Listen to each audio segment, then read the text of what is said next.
what's up mga kagala. Dito po tayo ngayon sa Barangay Bakungan. Kung mapapansin nyo po, stranded yung mga sasakyan. Ito po yung dahilan. Yan, tumaas yung level ng tubig sa bandang tulay dito sa Bakungan Bridge. Lapitan natin.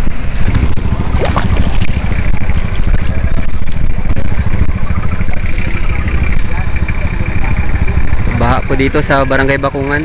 Grabe talaga. Baha talaga dito, Bakungan.